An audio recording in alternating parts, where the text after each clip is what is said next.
आप सभी दर्शक बंधु, श्रोता बंधु, मित्रों को मेरा प्रणाम, नमस्कार और संत महापुरुषों के पावन चरणों में धन्यंकार जी। कैसे हैं आप? आज मैं फिर लाइव आया हूँ। आपके दर्शन से सुख मिलता है, सुकून मिलता है, मन को शांति मिलती है। जब आपका दर्शन कर लेता हूँ तो फिर उस दिन का क्या कहना। आज मैं एक प्रेरक वीडियो लेकर के आपके पास, आपके बीच फिर आया हूँ। बने रहिएगा, ध्यान से सुनिएगा। एक बार की बात है कि कुछ लोग ट्रेन से यात्रा कर रहे थे। राम अयोध्या मंदिर, अयोध्या जाने के लिए ट्रेन में यात्रा कर रहे थे। अचानक टीटी महोदय आए और टीटी महोदय ने कहा टिकट।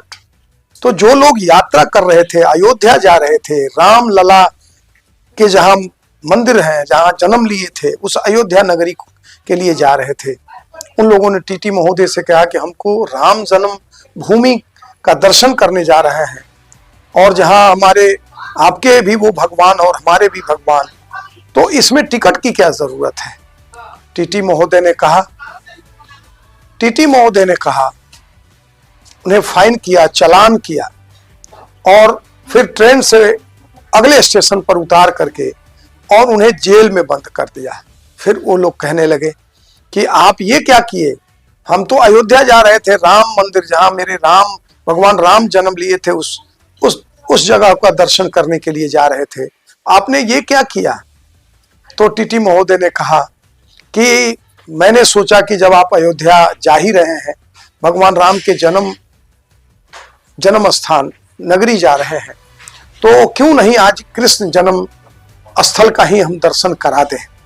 आप तो जानते ही हैं कि भगवान कृष्ण के जन्म जेल में ही हुआ था। तो वो लोग हैरान रह गए। कहा कि मैंने सोचा कि अब आज कृष्ण जन्म स्थल का ही आप दर्शन करें। कहने का भाव ये है कि सरकार के द्वारा जो हमारी व्यवस्था बनाई गई है, उस व्यवस्था का हमने भरपूर सहयोग करना है। धर्म के नाम पर, मजहब के नाम पर, जाति के नाम पर हमने उसका दुरुपयोग नहीं करना है। ये रेल सेवा है या सरकारी कोई प्रबंध व्यवस्था है, उसमें हम सबने भरपूर सहयोग करना है। अब राम के नाम पर, कृष्ण के नाम पर, धर्म के नाम पर, मजहब के नाम पर, जाति के नाम पर हमने सरकारी व्यवस्थाओं का दुरुपयोग नहीं करना है, उसका सदुपयोग करना है। इसी तरह से सारे लोग अयोध्या जाएंगे, सारे लोग किसी पावन धाम, पवित्र नगरी, पवित्र स्थलीय दर्शन को जाएंगे और टिकट नहीं कटाएंगे तो सरकार की व्यवस्था लचर व्यवस्था हो जाएगी, अस्त व्यस्त हो जाएगी। इसलिए जीवन में, कहने का भाव यह है कि जीवन में हमने भी अपने कर्म करने हैं और कर्म कमाई से जो उपार्जन हो रहे हैं उससे हमने अपने घर की भी व्यवस्था चलानी है, नगर की भी व्यवस्था करनी है, राज्य की का भी व्यवस्था करना है और देश की भी व्यवस्था करनी है। अगर हम सरकार के व्यवस्थाओं में उनका सहयोग कर रहे हैं, सरकारी व्यवस्थाओं का सदुपयोग कर रहे हैं, सहयोग कर रहे हैं, तो निश्चित रूप से हमारा देश, हमारा राष्ट्र समृद्ध होगा, सशक्त बनेगा और पूरे विश्व में हमारे देश का नाम चरम शिखर पर होगा। जैसी कल्पना हम मन में लिए हुए हैं कि हमारा भी राष्ट्र सामर्थ्यवान हो, समृद्ध हो, विकसित हो, तो हमें भरपूर सहयोग करना पड़ेगा। हमने कोई दाएं बाएं मन की चालाकियां नहीं करनी होगी। तो कैसा लगा ये प्रेरक प्रसंग?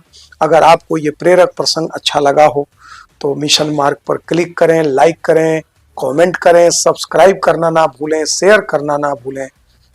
अब अगले एपिसोड में हम फिर मिलते हैं। आप सभी को मेरा प्रणाम, नमस्कार और सभी संत महापुरुषों को धन्यवाद जी।